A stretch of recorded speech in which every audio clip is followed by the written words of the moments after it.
lot of fun to craft, from the script through to the filming, the editing especially, it was hell to film, if I'm being honest. I could imagine.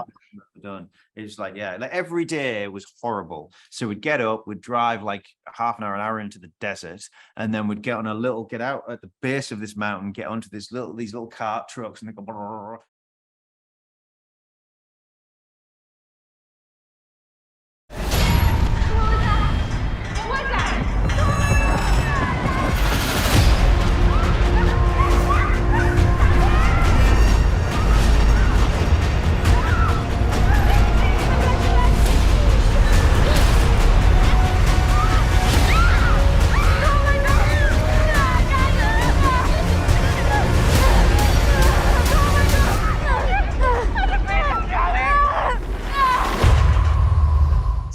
God, it's been a while. I don't know if you remember. I do remember. We met at Studio City 4 years ago by the Coffee Bean, and we sat down and talked for. Oh, we totally did. I totally remember. Yes, and we did the interview. I totally remember this. Yes, yeah. For the final score. Remember, you were doing a final score back then. And you managed to record on that busy side with that special microphone. I totally remember. Right. I brought the camera and the tripod. Look at that, and look at that 4 years ago, and look at this now. We do these things digitally, and like even unbelievable. Where have you been? How have you been? Actually, I'm fine. I'm in. Had I moved to LA when we spoke or not, or was I still kind of looking at moving? I can't remember. I think you were right around that time. Yeah, you spoke about that. Yeah, I think you were, because I was living in Studio City. That was my area at the time, and yeah. It was right Sherman Oaks way, so I'm like, we're still neighbors. It's like and I totally remember. It was great. It was great that we had a great chat, didn't we? Yeah, we did. It's one of my favorites. I'm telling you, I don't think I've ever had that much time with a director just to chat and go over things. Well, thank you. It was wonderful. I did enjoy it. Thank you, sir. Man, I was so excited to see you. A movie with you. When I saw it, I'm like, yes, I need to talk to him and see this film. Yeah. I'll say one thing. You made me nauseous for an hour and 47 with this one. It was absolutely wrenching, man. I don't remember a movie I saw that I felt like ill at times and so compelled watching it. I wish I saw it in a movie theater too, because I can only imagine the ratio and the feel of it. Oh man, Jem, go to a movie theater this weekend. See it again. It's like I think I will. I'm not joking. I legitimately, I'm planning on doing that, because it's going to give me a whole different experience watching this, in front of a computer monitor versus all that. I mean, just the cinematography and everything. I mean, I loved literally everything, even the score. I've been like Shazamming it and getting the score from. Has it been released yet? I think it's coming out this weekend. Is it or not? Is it already out? You can pick it up, because when I Shazammed it, Tim Despic's score, it's coming out, all the songs. So during the movie, I'm just like, yep, what's this one? I've been saying that I love the score. I like. There's lots I love about this movie. I'll be honest, but like, so good. Score, just for me, it's been my favorite score I've ever. It heightens every like sort of thing, that's going on the sequence. I was just thinking, like, could you have thrown anything more at these girls in this movie?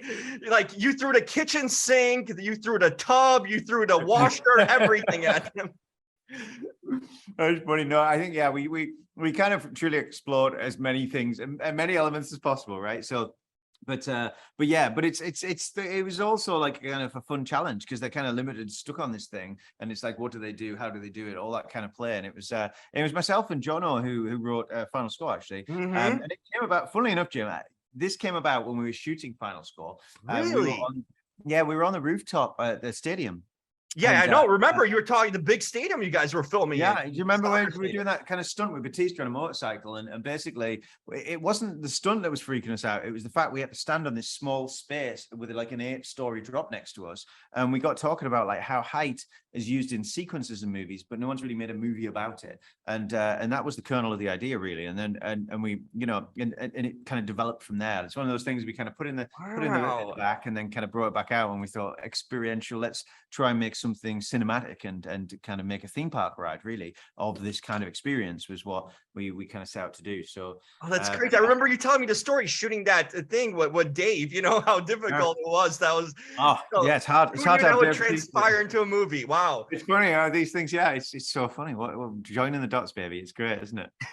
I spoke to the girls on Friday and I'm like, Of course he had to put you guys through that, because like there's no way he did a 5-foot ladder and you just like climbing with all green screen. Like, nope, he put us to work literally with everything. So That's brilliant. Yeah, no, tell no, me about they that. were What'd good. you put him? I know you guys shot in the desert, but Yeah. what sort of things did you have him go through? Because this wasn't like It just was, some green screen yeah. stuff. This was on location. Yeah, no, it's all on location, all it's real stuff. And I think it was like finding a location where we can get to 2,000 feet. That was the challenge. And then we drove around. I spent a long, long time driving around different deserts and areas around California to try and find the right place. And in the end, yeah, we got this place called Shadow Mountain out about 30 minutes from Victorville. And it basically had this rickety little road all the way at the top. And at the top had this little bit of flat ground where they'd built actually a radio station. Like, you know, for radio tower, those things, and this big drop off like the edge of a cliff. And so we were able to kind of go up there and get the same guys who built the original tower, funnily enough, the actual tower engineers helped us build our sections of tower. And we basically got them as high, like the height actually was more dictated by the length of a techno crane, because we didn't want them so high that we couldn't get over them. So we had about 100 foot of height. And then when you're kind of looking out and over, you've got 2,000 foot of drop. So you have that feel, and you know, and it was pretty terrifying for them, but they wholly embraced it. And it was like the truth is, like, as filmmakers, right, it's like me, Ginny and Grace, it's like going at it together. It was a very kind of team exercise, let's just say.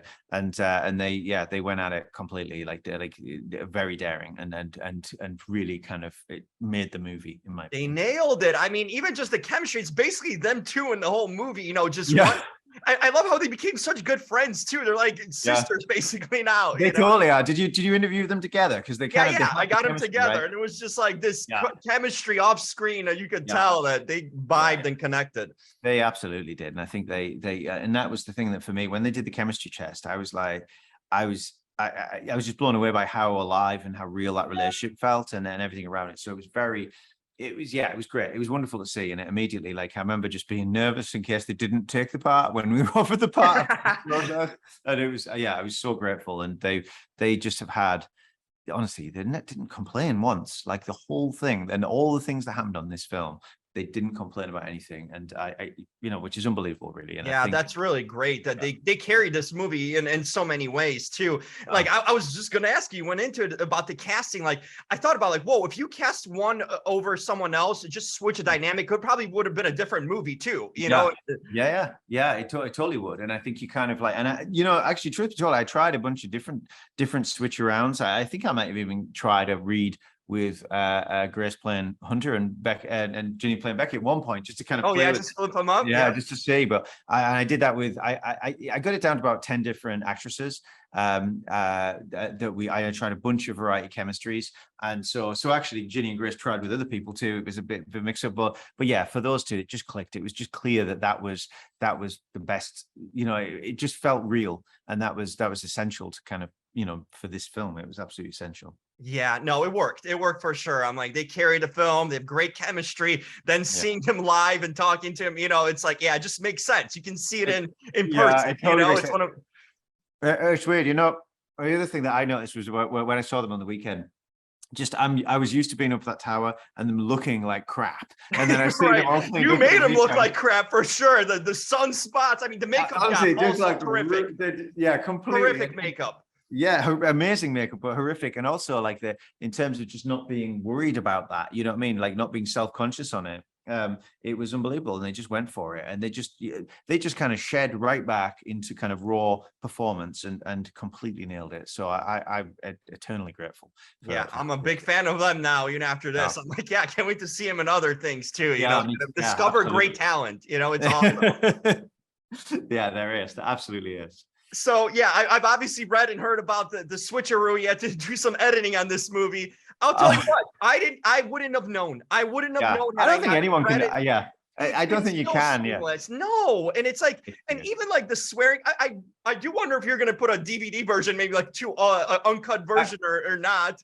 But I got. Someone was telling me this morning about the free the Fs, the F version, right? And I think I think there will be. I'd be curious. I'd be curious to see them and see whether it is any different. For me, I always feel like the Fs.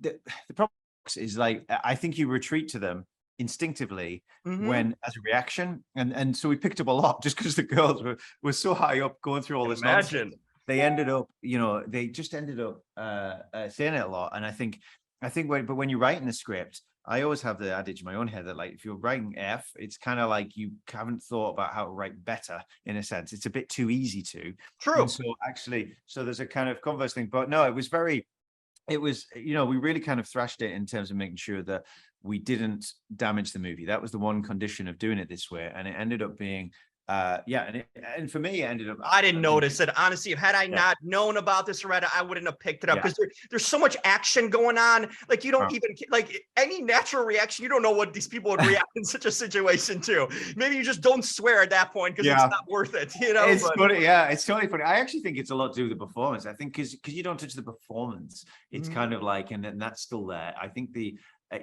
you're in it, right? So you're not thinking about it. So I think it's more about, changing a few, words around here and there to kind of solve it. I think is a good. Didn't change anything. It was not noticeable at all. Yeah. And whatever Yeah. the technologies, I couldn't even tell on their mouths. Yeah. So it's like, it's so good, in that essence. And this movie had to be in a movie theater. I'm telling you, like this movie would have not felt right if it was only available for home viewing. Now it's cool that you can see it at home too, eventually, but this is a theatrical movie for the big screen. It feels big. It gives you that claustrophobic feeling. And for someone who's scared of heights, man, I can't imagine seeing this in a movie theater because I can imagine it'd be even worse than I was on my couch, Yeah, it's absolutely. I think that's the thing. Like I kind of dare people to see it on the biggest screen possible. That's what I keep saying to people because it really IMAX.